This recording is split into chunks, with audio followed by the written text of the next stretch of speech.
Today on Core Conversations, we have Jill Hinson. Jill is a business owner, a Pilates coach, a nonprofit organization director, a mom, an author, and the list goes on. Our discussion was around her area of passion and expertise, Pilates for people battling breast cancer. We talked about the nuances of training this population, and then the conversation digressed into a broader discussion about how we live and work from our area of passion. What makes us come alive? That is the question. Enjoy the conversation.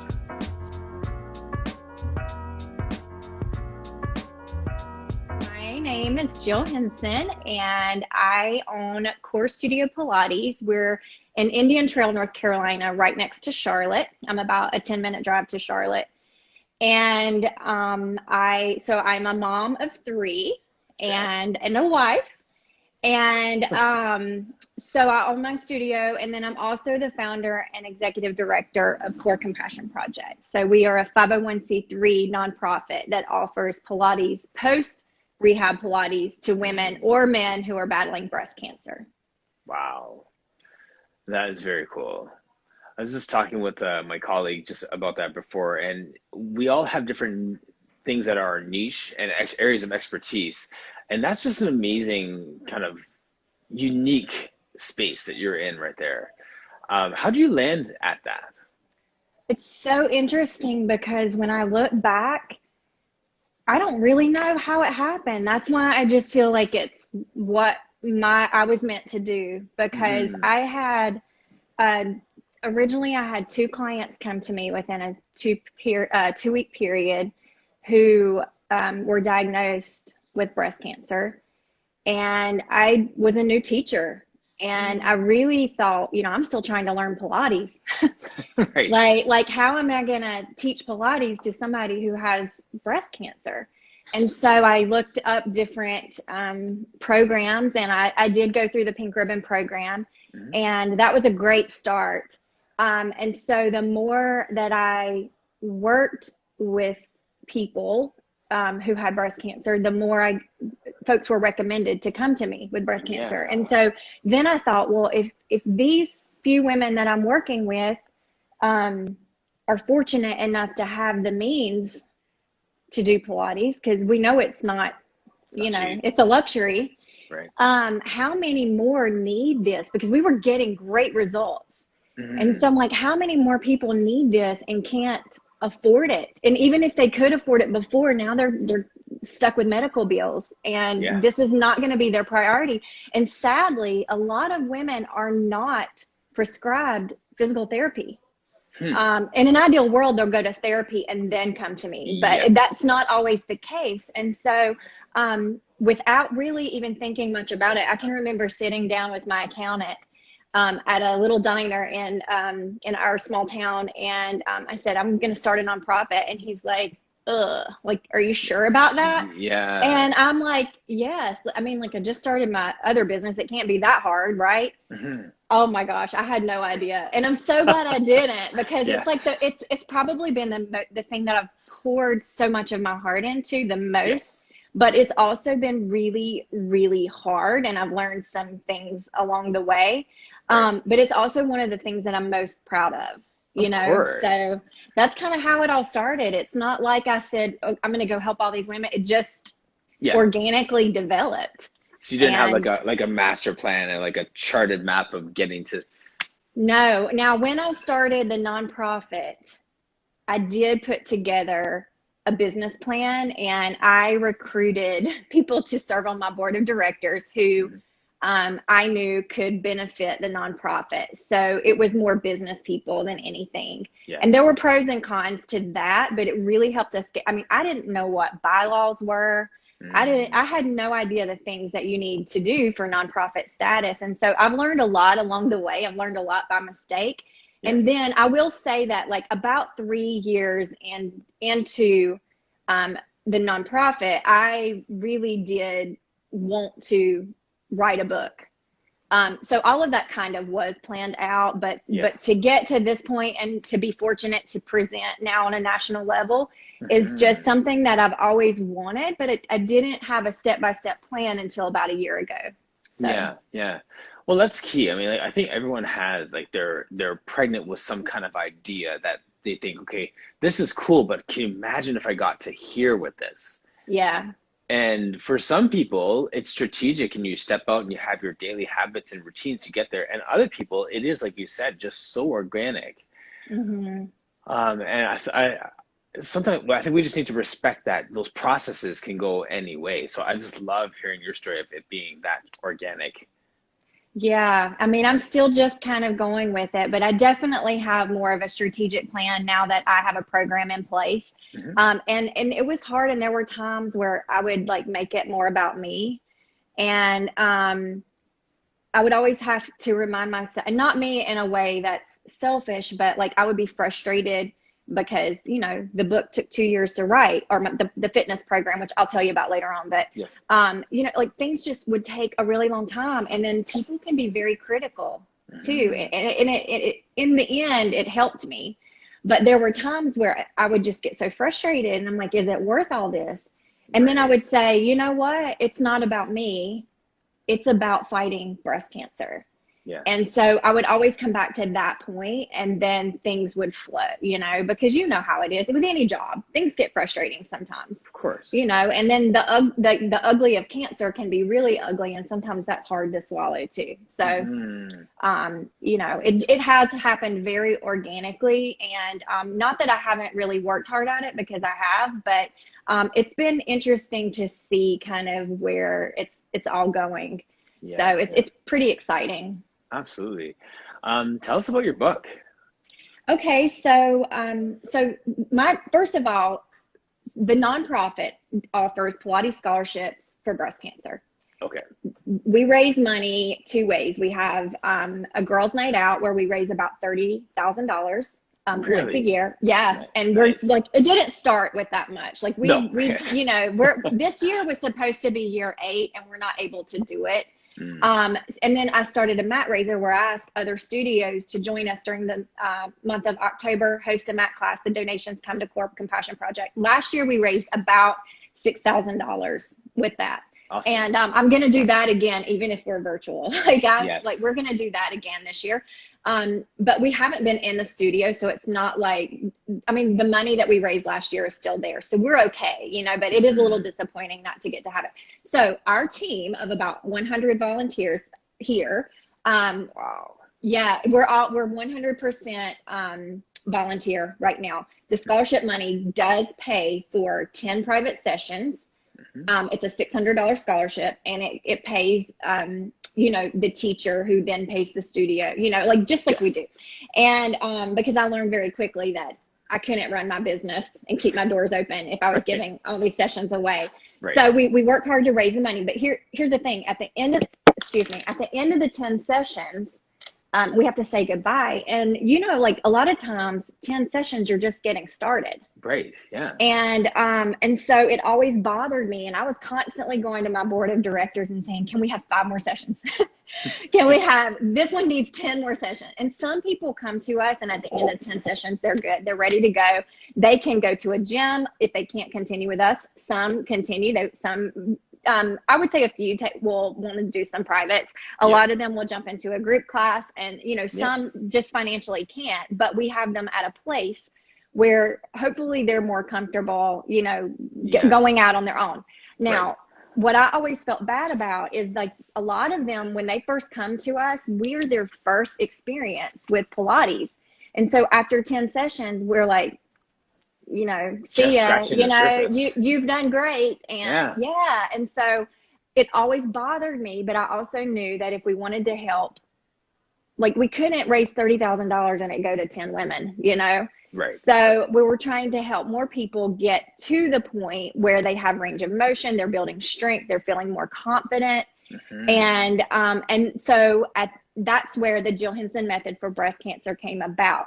So it was originally never going to be a teacher training program. It was really just something for me and my team to offer women with breast cancer at the end of their 10 sessions. It's a 10-week at-home program. So Okay. it's a mix of range of motion, balance, cardio, and Pilates mat work. Amazing. And so I have it right here. Do you want to see it? Let's Absolutely. see. Okay, so I'll give you a little taste. So there's two books. This is the Jill Hinson method for breast cancer. Right. And then here is the teacher training manual. Okay. So this is for purchase on my website, but right now the teacher training manual is available only through my workshops. Okay. That could change, but that's how we're going right now. So I'm just so proud of it. I go through and I break everything down. Yeah, thank you. And then what's really cool is at the end, so I'll turn to just like, here's week 4.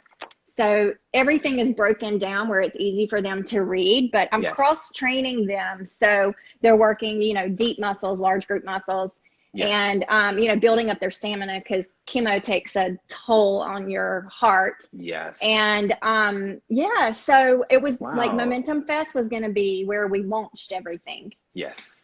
And, so it was a little different. I was still so thankful for the opportunity. But I feel like once everything opens back up is really where, you're going to see more of the method. Yes. That is so exciting. Thank you. It is exciting. Yeah. I mean, and I love anything that makes Pilates accessible. Yes. That is my key word, is like accessibility. How do we make this accessible? Because it's expensive. It is a luxury to some people, but then it is so necessary. It's so crucial for other people at the same time. You don't want the price to be a barrier, and you found some wonderful workarounds or life hacks, as my kids say, for getting it to people. So, well, it was a partnership between the project and myself, and I have a medical team of 5 who edited the book and like crushed it. Yeah. And it's so funny because I had an oncologist who in my teacher training program, I go through all the surgeries because people have no idea that no one breast cancer is the same.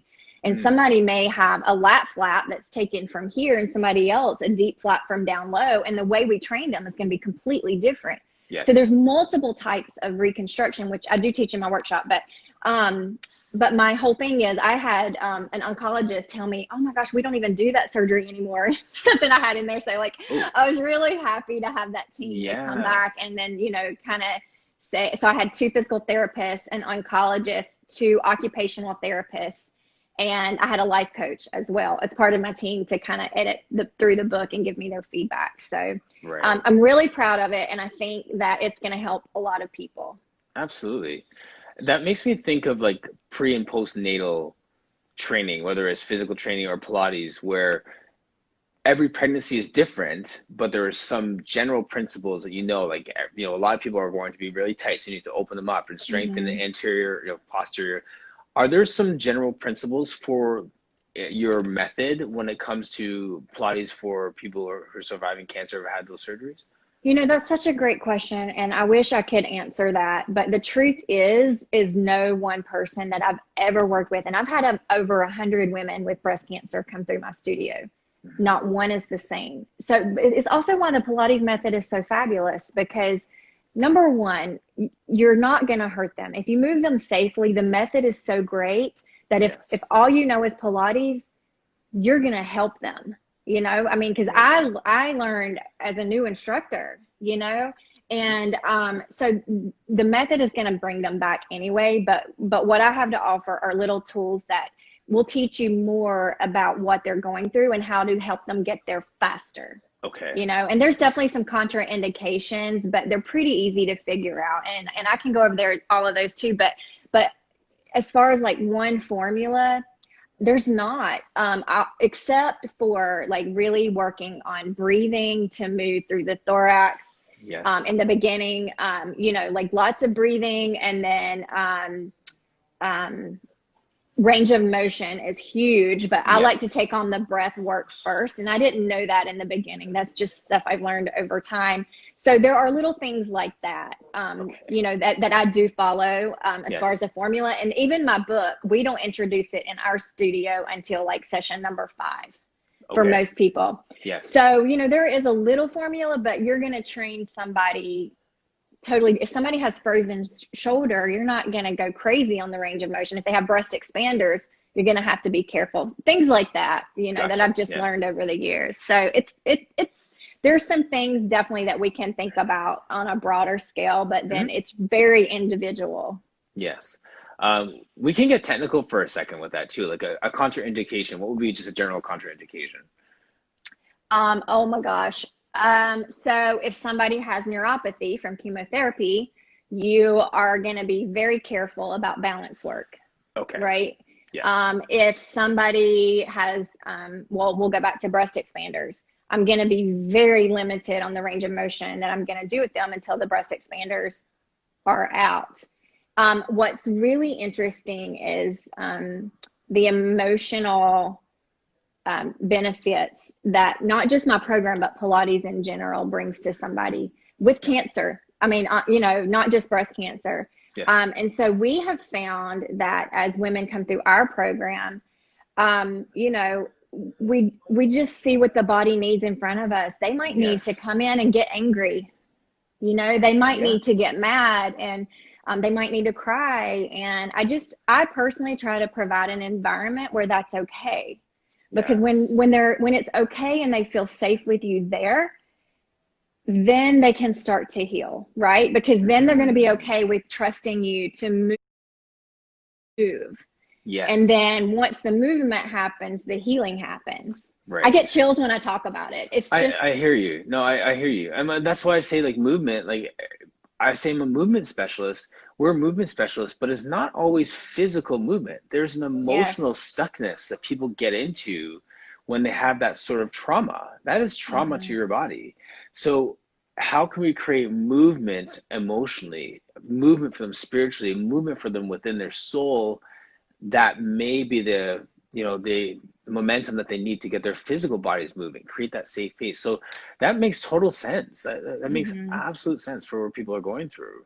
I've always tried to have my studio to have a sense of community. I've never ever like wanted to be that, like I've walked into many studios that are a little intimidating, and I've always tried not to be that, especially for our scholarship recipients, because they're already going to be nervous coming in, Yes.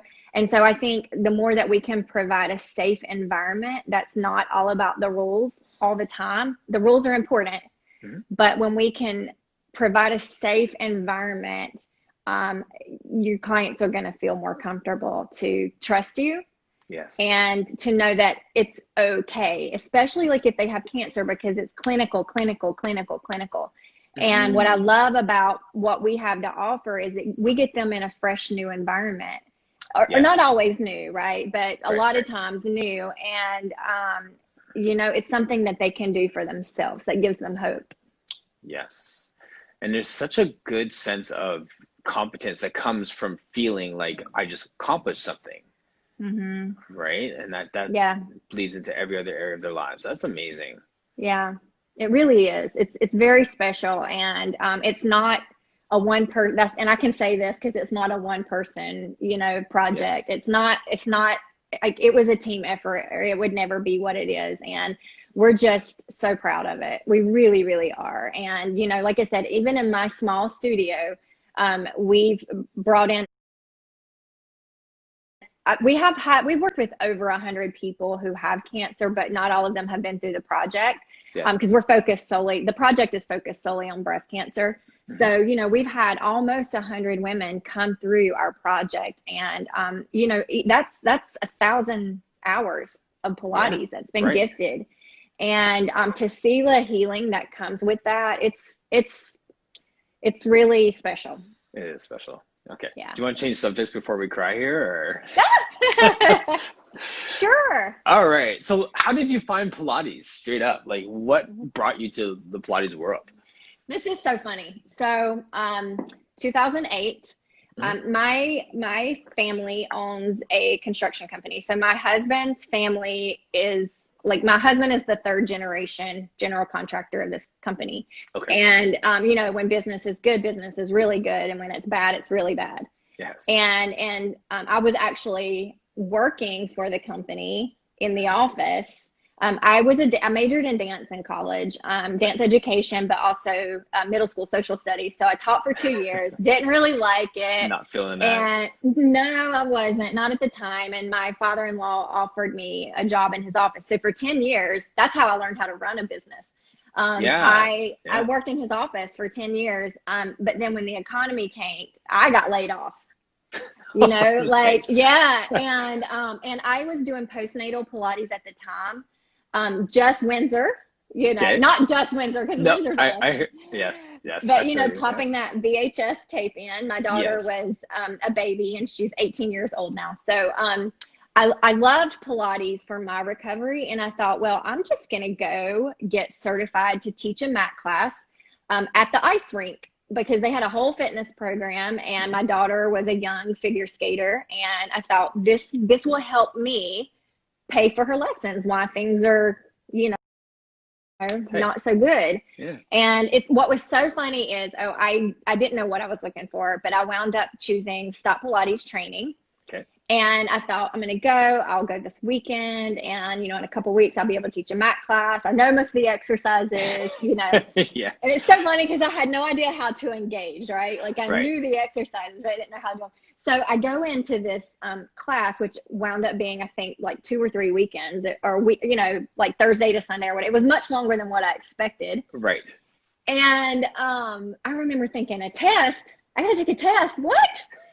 But then I saw all this cool equipment. So I was never even a student before I started training, besides, videos, which Right. I think Right. is so great now. I used to be embarrassed to tell people that, but that's my story, and I think it's awesome. Yeah, for sure. So what happened was I decided to take a few, students got a better rate on the equipment. So I saved my money and I took a few equipment classes, and then I went to my husband. I'm like I need this, Yes, like there's yeah. nothing like this in Union County, Mhm. And so I signed up for teacher training, and I went all the way through, with Stop Pilates. So that was my original training. Yes. And so I tested out, and I opened a small studio inside my house, like a lot of people do. Yes. I turned my kids' bonus room into a small studio. I had a Cadillac, a barrel, one reformer.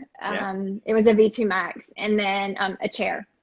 And so I was getting booked up, right? And actually, like, I didn't realize how special that was at the time, but sometimes I really miss that, So then I decided a year later to open my own brick and mortar. And so 10 years later, I'm still teaching. But you said one time, and it really resonated with me, that your Pilates certification, or, passing your PMA, whatever it is you do, it's your license. Your driver's license. It doesn't mean, yes, it's your driver's. I love that, because, like, for me, I really struggled for a while because I didn't have that mentor that said, I wish I had been able to train under somebody all the time. Yes. But also having to learn it on my own helped me to dig, because I wanted more, but I had to work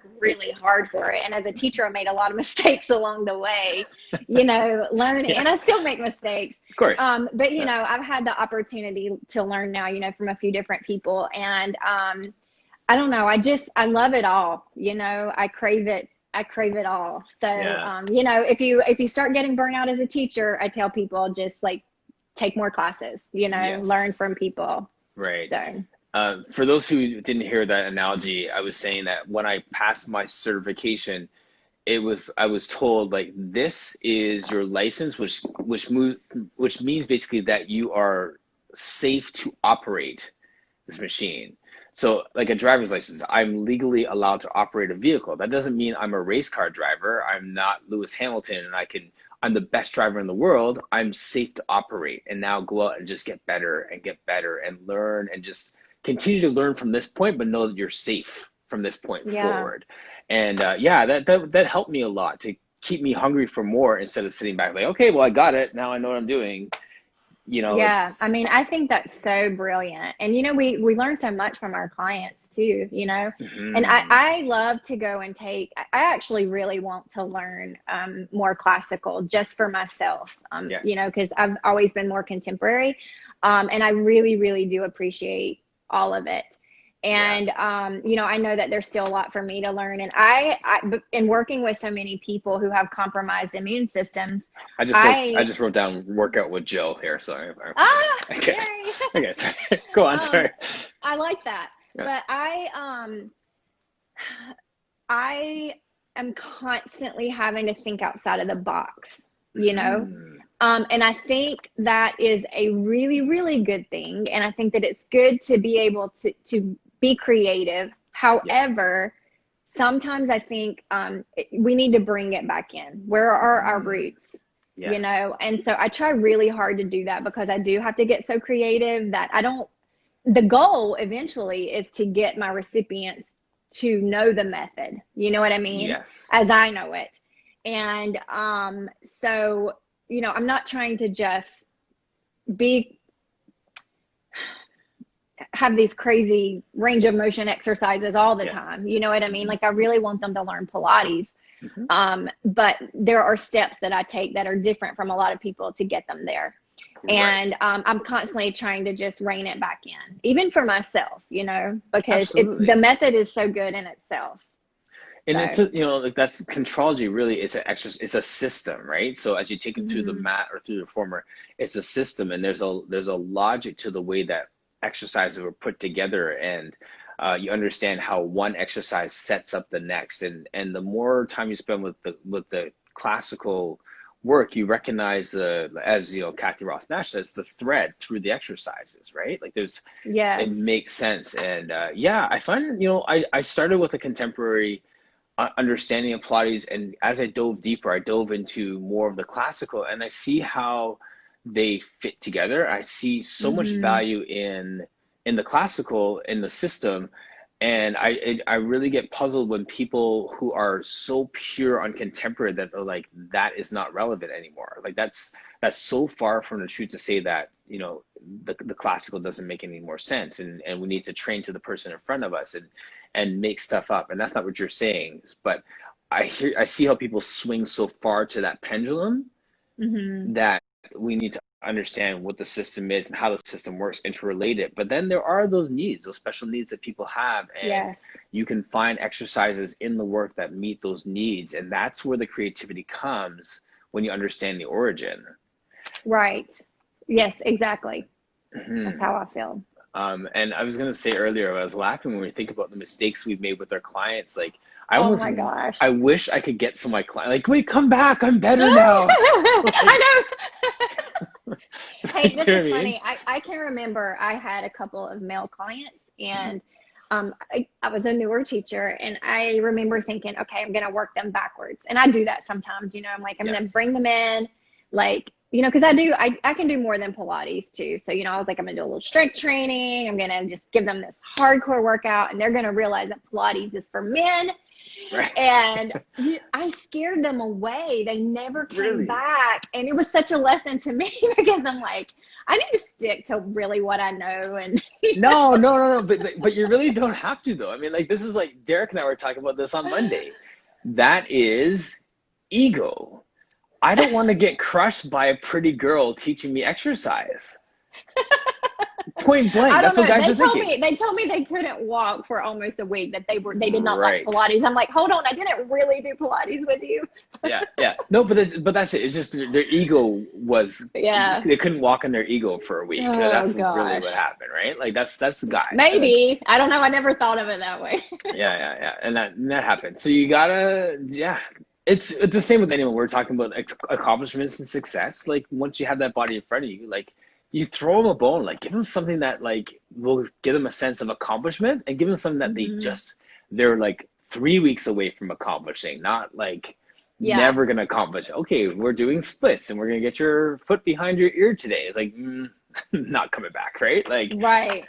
so you gotta find those spots. But like it happens to me, guys. Like I said it yesterday. I have a guy who I trained years ago who I see recently, and he's like, I'm gonna work out for a few months and then I'm coming back to you. Like, Oh my gosh. so wait, so you're training for your Pilates classes with me? That's what's happening right now. Like, like some people just, they just have to get to that place where they feel I enough of know. success with it. But it's funny. People Yeah. are funny, right? Like, And I've heard, have you heard this? I'm going to lose 10 pounds and then I'm going to come see you. I'm like, what? yeah, right. Yes. Really? Yeah. Yeah. Anyway. Right. I know. It's So do like, you work with a lot of men? Do you have a lot of male clients? yeah, all my male clients, I have them at least doing like one day of Pilates with me. Like I do Awesome. personal training too, right? So I get them Hmm. moving in the gym, but then there's people that may do like 2 days of PT and one day of Pilates, or it depends where they are in their lives. They may be at a point where it's like we're just doing Pilates for the next month and a half because we Gotcha. need to focus on this. Or performance stuff. My golfers, I'm like, hey, golf season's coming Oh up. yes. We're just diving deep on this Pilates, right? And they're at a point where they see the value of it, and I guess it appeals to them that I'm an athlete as opposed Hmm. to a dancer, so they don't feel Yeah. like they're going to be forced to do something that's just outside of Right. their range of motion, or um, so yeah, Yeah. I don't know. That's neat. It's a fun journey, and people are so quirky. Yeah, I And know. I love They it. are, Yeah. which I am too, so. Right, exactly. That's why we're here. Dana just popped on here. I don't know if she's still in the chat, but when you were talking about being in a business setting first, there's a part of me that hears that and is like, oh, okay, that makes total sense. Like our upbringing and our past experiences, when we bring those to the mat, so to speak, as well, it makes total sense why you have a business that makes sense, or it makes sense Hmm. why you can understand and navigate starting a nonprofit, or it makes sense why you can run a studio for 10, 12 years. Like that sort of thing comes from your experiences long before you were a Pilates instructor, uh, 100%. right? But I think we don't take those things into consideration in our own lives. So if I'm a Pilates instructor, I don't say, okay, well, I'm expected to run a perfect business and all this stuff. Well, maybe that's not my upbringing. Like maybe that's not the what's the word looking for, lineage, or whatever it is that I brought to the table. So I need to look Hmm. back at those things and say, well, I was doing X before, so maybe I should marry that skill set with Pilates to bring me to where I need to be. Well, it's so funny that you say that because I actually think about it a lot, and I credit knowing how to run a business from my experience with the construction company. But the reason why I think about it all the time is because I have a 19-year-old and I have an 18-year-old, Okay. and it's they're trying to figure out what they want to study in college and what the next steps are, and it's so much pressure on young people. And I remember Mm-hmm. feeling that pressure. It took me 5 years to graduate college, but for a bachelor's degree, because I kept changing my mind and changing my mind and changing my mind. Yes. And I finally decided to pursue education. And my father about had a heart attack when I told him I wanted to study dance. Right, he was going to pay all this money for me to study dance. And hindsight, but they would not let me go the performance route if they were Mm-hmm. paying for it. I had to go the education route. Okay. Why did I not major in marketing? Mm, Why dance? Like, why did I? yes. And then I found Pilates, and I realized that it taught me so much about the body. I'm not, Right. I haven't danced in years, besides like dance cardio classes that I take sometimes. I love that. Yeah. Yes. But it taught me so much about how the body moves and how to see alignment. And it's just so neat to see that every step along the way that sometimes even felt wrong Yes. leads you to where you're supposed to be. And I Right. love that. And that's what I tell my kids. I'm like, everything that you're doing will take you to the next place. Yes. If you make the right choices, Yeah. and Right. sometimes we learn from bad choices. Of So course, that's all part of the journey. That is totally part of the journey. Dana has a comment here. So much of who we are comes out in our teaching. It's hard to hide our personality in teaching. The better teachers are way more genuine. yeah. You know what? And when you were reading that, it said it's hard to hide your personality. Before I read your last sentence, I'm like, why would you even want to? Like, Mm, I love to be myself in my studio. Like, that's my happy place, yeah, I yeah, think I feel more myself inside my studio than I do, because I'm actually pretty introverted. So it's yeah. like, that's my place to go and just, be me. Perform, right? Like, yeah, Yeah. yeah. Well, that's true. I mean, but I think, well, I identify with that. Not, I don't hide my personality, but I can see, I can have empathy for those who do hide their personality, because you feel like you need to perform. I need to Mm-hmm. help get this person to these results. I need to be on point. I need to be professional. I need to. I do put that pressure on myself for sure. Yeah. Right. So that pressure is what stifles our personality because I can't be like, okay, let's try this today. Like it's like you feel like that's Mm-hmm. not good enough for clients, but then they are open to that if we're being ourselves and you Yeah. know, like that does come out. So yeah, Dana, I agree. Like that's yeah, it Mm-hmm. is hard, we're fighting against it. I think our personality, if I was to kind of rephrase what you said, our personality is going to come out, and then we're the ones who are trying to like push it back down. That's true. That's true. And there are gonna be some clients that you feel more comfortable being yourself, and then clients where you're not so much. Yeah, Hmm. I don't know about, I mean, I'm sure we all, like, I've got some who come in, they're all business, they've got things to do, we go, go, go. And then you've got some that I'm like, okay, quit talking Can so we can we focus. actually start? Right. Yeah. So anyway, yeah, I agree Yeah. with that. Yeah, no, that's a good comment. And being genuine, that comes from just having a confidence in what we know. Hmm. And I've talked about this in the past too. Like sometimes we get so caught up in trying to have everything so polished and like we're learning new things and like maybe I should throw some more classical exercises in there or maybe I should whatever that we forget what we do know Hmm. because we're so caught up in what we don't know yet. Mm. Yeah. And then the more we learn, the more we realize we don't know, you know? Right. Yeah. Right. And that clouds it Yeah. and complicates it all the more, Oh right? my gosh, yes, it does. Yeah. Um, I don't know. I love to learn. I love not just Pilates. I just love to learn in general. Hmm. So I'm just constantly trying, like, what next? What next? But so sometimes I have to rein it in. I have to say, okay, Jill, you need to focus on the task at hand, Right. and Yeah. then take a little break. You just published your book. Like, Hmm. you don't have to go into the next project yet. Yes. Let's just like enjoy this moment, Yeah. right? Yeah. And just be grateful for where we're at, right? Like that's Oh, yes, yeah. for sure. For Yeah. sure. One of the things I wrote down, we were talking about this earlier, was you spent those years where you were at home and you had your studio and you're taking care of your kids and you're being a mom and you're trying to run a business. How long do you feel it took before you felt like I don't say know who you are, but had a better sense of like what you're doing in terms of this Pilates world? Oh, great question. So, okay. So, I wouldn't say it was a struggle, but I definitely thought a lot about who am I, you know? Hmm. Who am I as a person? Who am I as a mom? And I think a lot of people can relate to that. Yes. Who am I as a Pilates teacher? Hmm. And in the beginning there wasn't a lot of social media, so you're Right. only seeing what you would take at workshops or Hmm.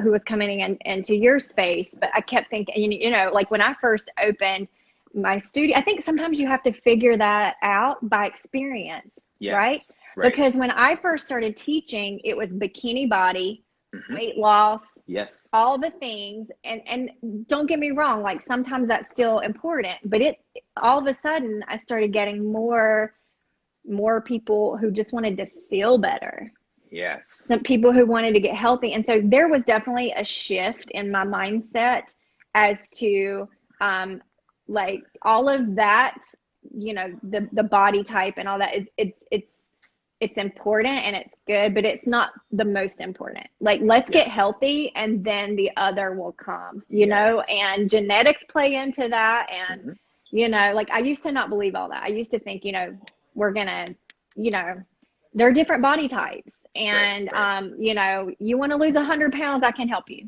like that was me in the beginning. Okay. And I've definitely shifted to more like, hey, let's feel better. Let's get healthy. Yes. And I don't think that could have happened for me in the beginning. Like, it was all just by experience and learning who I am and Hmm. figuring out what my role is in Yes. this fitness world, you Right. know? Right. Right. Right. And raising kids too, right? Like whether you're a dad or a mom, you're always trying to go, well, look at I'm in the fitness industry. Look at my kids. Look at my body at this stage, and all these different things, right? So we're always trying to project a positive, like influential type image of ourselves, and we're in the background, we're beating ourselves up while trying to Right. portray this. Like there's all these different And things that are it's happening. pressure too, Right. on Right. us. Yeah. Yeah. Yeah. Yeah. So that's a struggle. I mean, that's the thing that like I think it's always evolving too, right? We're always trying to find, that answer to like who am I in the midst of Yeah. this, right? Yeah. I will say this, and it comes from a very humble place. I feel like I am figuring out my role more than I ever have before. And it does feel really good because there was a time I really struggled with it. I told you that yesterday. There was a Hmm. time that I was like, okay, but I can do more than breast cancer. Like I can teach high intensity, I can do all these other things. But really, what do I have to offer the world as a teacher? And Yes. like by teaching and Hmm. putting myself out there, which was so nerve-wracking, Hmm. it's really helped me to see a clearer picture of who I am and what I feel like my mission and my calling is as a Yes. teacher. That's awesome. And the way that I phrase that for myself is what makes me come alive, Yes. Yes. right? What Because makes I you mean, happy? what makes you happy, right? 'Cause there's so many, like I can have people coming in here all day, and I may have someone who has like a major weight loss goal, and I'm like, that's great. I'd love you. I'd love to help. And then I have like a 14-year-old basketball player come in who like I think I heard about Pilates. What does that mean? I'd be like, Right. the world is yours, right? Like, come on in, right? So Yes. you have different people and different things that make you come alive. And I think that should be your guide because, whether it's, like your cancer survivors that you're working with or whatever, you're still going to have general population coming in. Like, you're still going to have those Hmm. people, but it's still like, who is your ideal client? Who do you feel like makes you come alive when you're working with, right? Right. So I think Yes. that becomes your gauge of where you're going to spend your energy and what you're going to attract. Yeah, I agree with that. Yeah. Hi, Anid, one of my former clients who moved to Connecticut's on here. Hi. Who's that? Anid. Okay, nice. CJ Osborne, right there. She says hello from Connecticut. I wish Yeah. it meant. I wish the CT meant Charlotte. And Yes. it was so funny because this Southern girl, I used to say to her, Enid, and she did not like that. Did Yeah. you? She's like, that's not my name. Too funny. Yeah, we have Noam's on here too. I haven't seen in a while. He's been busy doing his performances. Noam Gano. Oh, hi. Yeah, so some amazing people here. Alexa is on here as well, Low Impact Fit. And we've had some great conversations. And even like the core conversations, like that's like something that, I'm a Pilates guy. Like my background's in counseling, all these different things, but like just having these connections and just these conversations have been so life-giving for me. Like, I mean, it's been, I love what you were doing. I have to tell you this. It felt like I was so excited to do this. And a lot of yeah. times I get really, really nervous. But I felt like it was okay to come into your space and be myself. So thank you for that. I love Oh, what you're doing. I can't always watch them right live when you're doing them. A lot of times I'm teaching, but I yes. always go back. I'm like, well, who did he have on today? Or. Nice. So it's Yeah. an honor to be here with you. Thank you. It's so I almost want to just like laugh when people say it's an honor because I'm like the honor is mine. Like I don't understand. Like I've met so many awesome people. Like this You is really just have. oh Yeah. man, like this is like such a treat for me. Like honestly, Jill, it's such a treat. Like so the honor is ours. How's that? Wow. Okay. I like it. Yeah. So there's a few of the things we were talking about earlier. And the Pilates and finding yourself, the core compassion thing, oh yes, this definition of living your best life. It just so happens that I put that up in that last little post. I just found a little caricature and put living your best life up there. And I was thinking about that because like I hear like kids say all the time, or how you do, I'm living my best life. And they kind of just drop this line like it's like I'm balling out now because I have this car and this money and this house and stuff. But I really feel like we are helping people to live their best lives by simply in being able to enjoy movement. Hmm. Yeah. When quarantine first started, I will tell you, I was feeling a little burned out. I think we all go through those things. Like I was, it's it's hard because like you teach so many Oops. hours. Yes. Sorry. Sorry. You teach so many hours to pay Mhm. the bills, right? Right. It's those extra long days that put money in your pocket. And Mhm. like there are some days that I would teach a 12-hour day. I know you guys are going to tell me I'm crazy, but I would do that so I could take Mondays off, and so because I was just, I never take Mondays off. It's more of an office day, but I would just like try to pack it in. And when quarantine, like I've definitely learned through having to close my studio, for now that I do not want to work those kind of hours again. But I loved being with my kids and everything, and it was such a nice break. But I will tell you, like the past month, I have missed being there. Like I have, like it genuinely tells me I love, love, love what I do. Yes. And I am living my best life because I get to live it with some really awesome people. And sure, there are times I need breaks, but I love teaching. I love teaching, and I cannot wait to open back up. Like I almost feel like the last month has been a little bit of a struggle for me, really. And I know it is for a lot of people, but it's just been really frustrating. Like the federal loan is gone, and there's rent to pay and there's bills to pay. And, we're trying to, and here in North Carolina, I'm not allowed to open still. So, it's just trying to figure out how to handle that. And I heard you say, I think it was you, that, the virtual is just kind of like a supplement.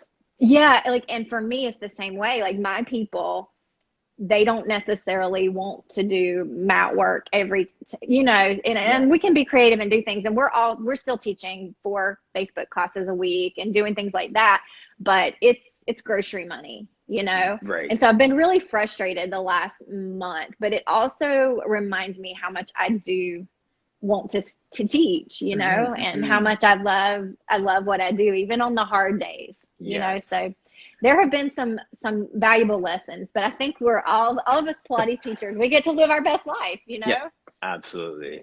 So, you're going to be on fire by the time your studio opens. You're gonna be... I can't wait. I always feel sorry for your clients. Like, no.